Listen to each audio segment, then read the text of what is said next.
Hi guys, welcome back. I wanted to make this video in a follow-up to the first video I did, where I basically made a video talking about my first 2 years in darts and what your first 2 years in darts may look like. I wanted to make this one just to talk a little bit more about my journey so far and where I would like to be. Really just to provide a bit of background for the channel, a bit of an introduction to myself in the game. And yeah, I thought it'd be a good starting point, and maybe I can provide updates as I progress as a darts player, hopefully get to where I want to get to, and that's the sort of content that I'd like to watch, so I thought, why not provide it for you? I find very similar sorts of videos interesting, where you'll take somebody who might be a new player or an improving player or whatever it may be, and they're trying to get to a point where they are really good. And I love that sort of content. So once again, why not make it myself? And hopefully I can get to the part where I'm really good. So I started around about 2 years ago. I had played darts a little bit when I was young. I think it was around 10 to 15 years ago. I had a very brief stint of having a darts board in my bedroom, but it didn't last very long, and I never really got much improvement off the back of it.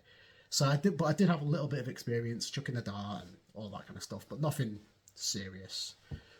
A couple of years ago, I moved into my new house, and when I did, I was like, it just occurred to me that I need to get a darts board in the kitchen. Somebody actually mentioned it to me, and at first I kind of dismissed it. I was like, that's a silly idea. What am I going to do? Just put a darts board in the centre of my kitchen? And a few weeks later, there it was. And I've never looked back, and I've absolutely loved it. I love the game. I love playing. I do like watching, but I'm much more of a competitor. I love playing the game. I love trying to improve. Very competitive in general, so when it comes to anything like darts or whatever it may be, chess, gaming, I get very into it. And it's hard for me to enjoy something like darts without trying to be the best player I can possibly be. I'm not somebody who can turn up for a pint, enjoy having the pint, and the darts is an afterthought. To me, it's the other way around. And for the 2 years I have been playing, for the most part, I have been fairly intense, I would say. There's been months maybe at a time where I've not been quite as invested.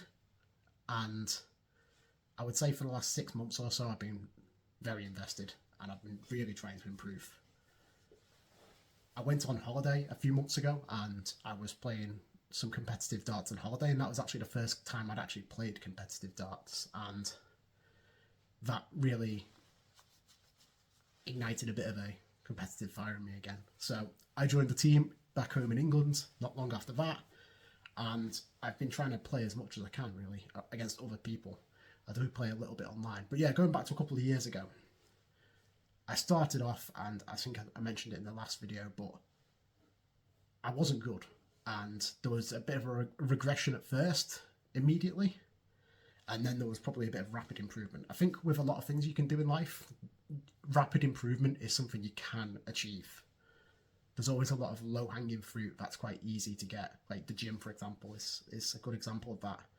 And when it comes to darts, I think there is a lot of improvement you can have. Unfortunately, it doesn't always reflect in the scoring and in the averages and in the amount of darts it takes to win a leg, because ultimately you're closing that gap between the 18s and the 12s, and you're coming more into the 5s and 1s and eventually more 20s. And I had to fight through that at first, and I did. And since then, it's been, I'd say, pretty steady. I was in the 40s for a long time. And even though I was capable of throwing good darts, like, bursts of a few visits where I might hit 100 plus at a time, ultimately, there was too many 41s, too many 45s, some 60s, but mostly the 41s and 45s. Over time, I would say that number has, on average, decreased, and the 60s have increased, and the century, or the ton pluses, I should say centuries, not playing snooker. The ton pluses have improved. I'm having more of them now. than I have ever. But it's not the sort of thing where you just crack it overnight. It's really a gradual sort of improvement. And I would love to sit here and provide a tip that's going to completely change that. But ultimately, it's about building that. I don't want to say muscle memory. I don't think that's the correct term, but it's just about building that repetition, the neural pathway, whatever it may be. I don't really know. I'm not an expert, but it's repetition, and it takes time. And patience and consistency are key in this game. And I think a lot of people, and probably myself to some degree, think that if they had a darts board, they would just be really good. And that is not the truth. I'd say you probably need a darts board to be really good, I would imagine. I think it would be tough to be really good at darts unless you just lived in a pub. It would be tough to be good at darts if you didn't have a darts board. But I think a lot of people just assume that if they just bought a darts board and just hung it up on the wall and played a bit every day, they'd just be great. And that's not the case. It requires the persistence and the consistency, but it also requires focus and concentration and real effort to improve. And yeah, maybe some people can put in less effort than others and still improve, but I think for a lot of us, that's the case. You need to be focused on what you're doing. And I think throughout my time playing darts, I have had periods where I just come downstairs, I pick up the darts, and I'm chucking them at the board, and I'm not really thinking about what I'm doing. And that's not a good way to improve. And I'd say the biggest periods of stagnation I've had since I've started playing darts have been those months where I'm just coming downstairs, I'm picking up the darts, and I'm just chucking at the 20 without thinking, or the treble 20, without thinking about anything I'm doing. And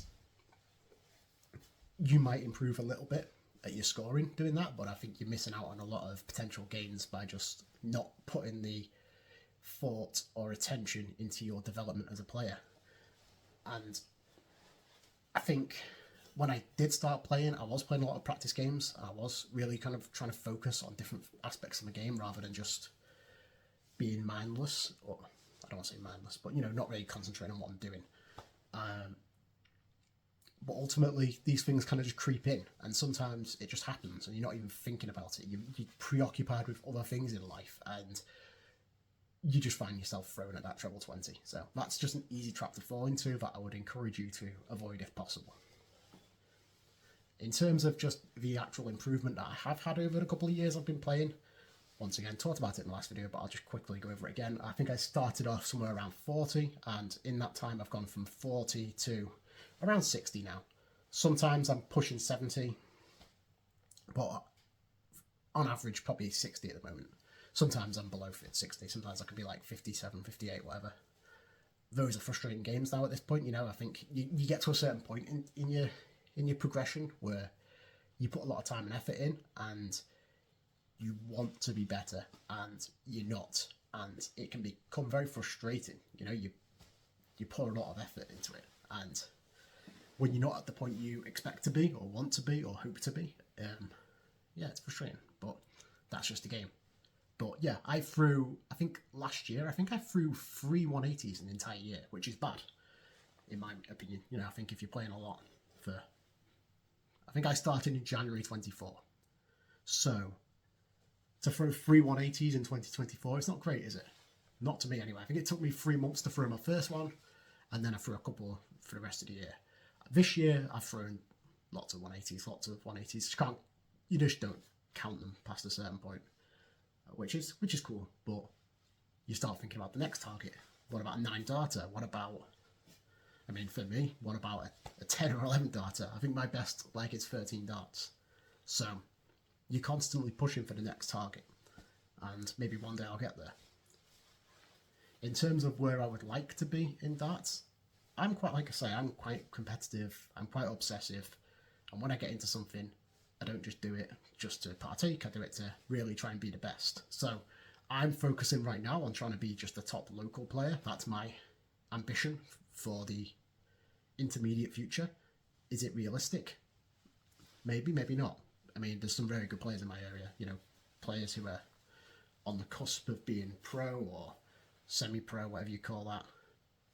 And it would be tough for me to beat those guys because they've been playing darts for a long time and they're very good. And I think it would be naive to think I'm going to walk in and be better than those guys after a couple of years. But I'd like to give it my best shot.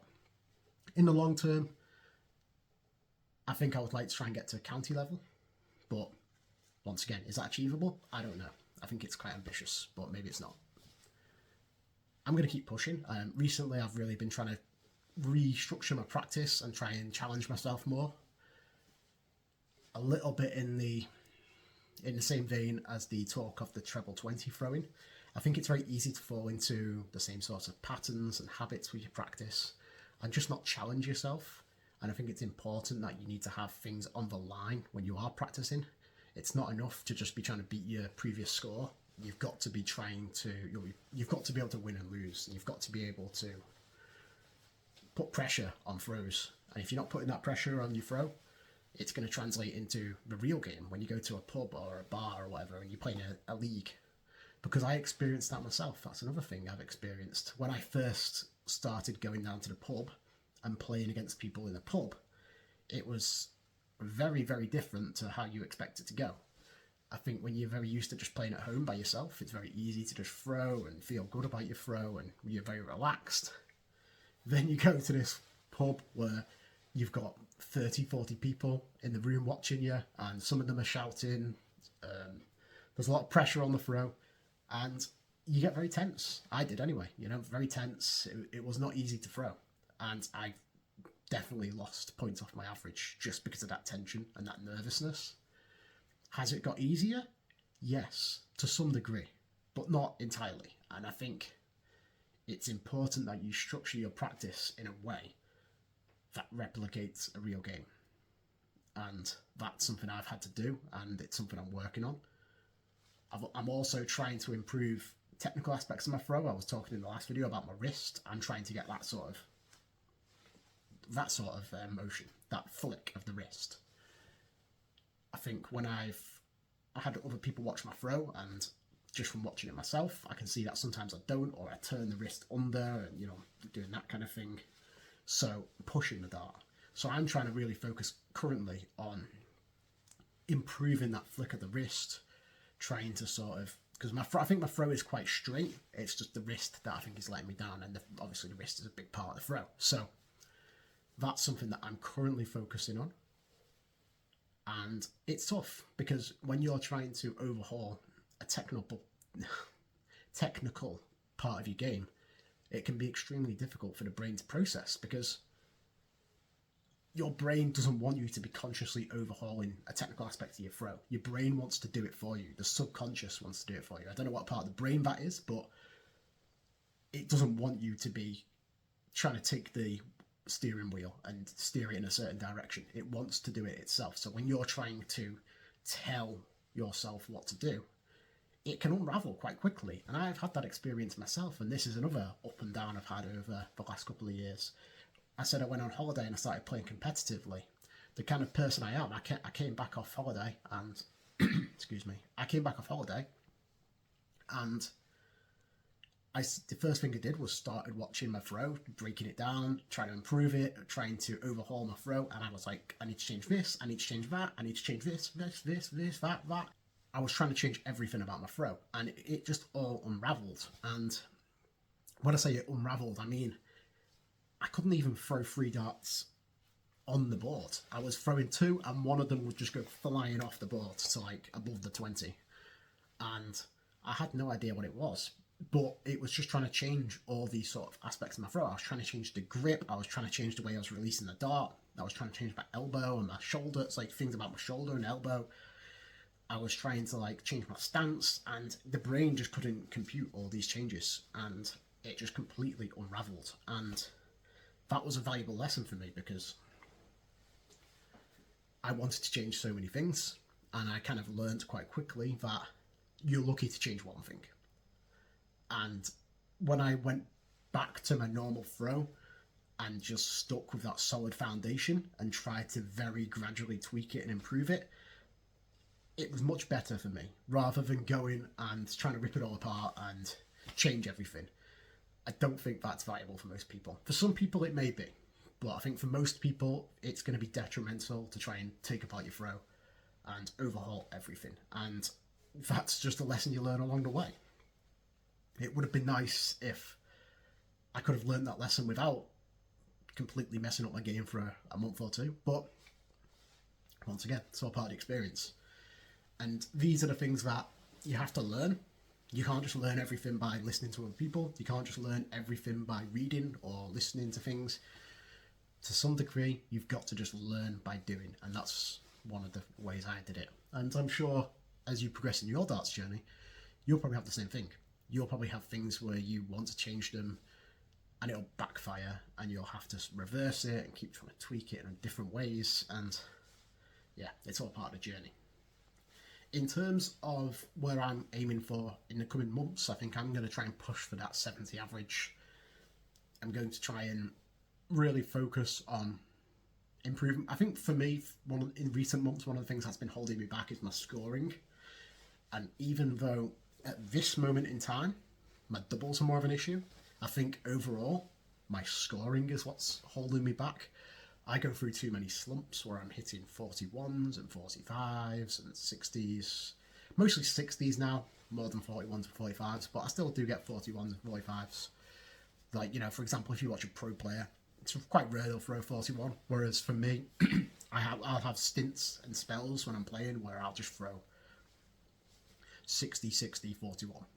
And in a leg, that can kill you if you're trying to push to that upper level of darts. And what's upper level of darts? I would say it's certainly above 70, definitely. So that's what I need to do.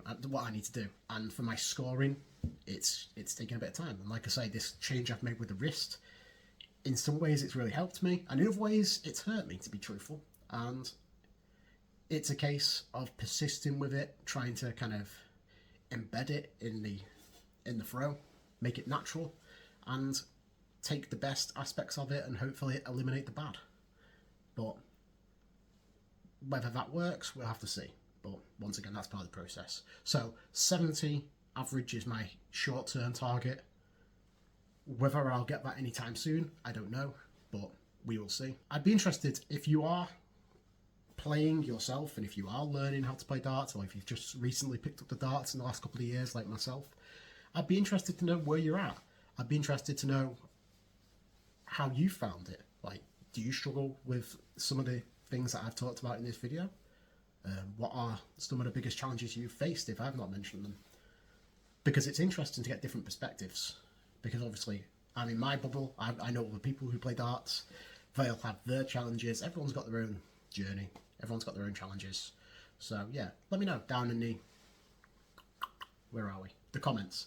Oh, and by the way, I've actually rotated the camera the correct way this time, so big gold star for me. But yeah, so no, I just wanted to check in. I wanted to talk about where I've been so far and really just lay out sort of the immediate sort of goals for my game, and maybe inspire you to sort of set up your own goals and have your own targets in mind. Your targets might be higher than mine, and if you're brand new, they might be a bit lower. So yeah, do let me know. I'm curious where people are at. It's a great game, and it's very addictive. I'll be practicing again tonight, and like I say, I think I said this in the last video, I tend to get around 2 hours a day. Usually in the evening after I finish work, I'll get some time in and really try and polish some things, get some different practice games in, a few games against Dartsbot. So that's what I'll be doing tonight, and I'll keep pushing on. I would like for this to be a bit of a semi-regular thing where I kind of just provide a bit of an update and let you know how I'm getting on. And maybe over time, this will track my progression, hopefully. Yeah, so thank you for watching, and I'll catch you next time. Bye-bye.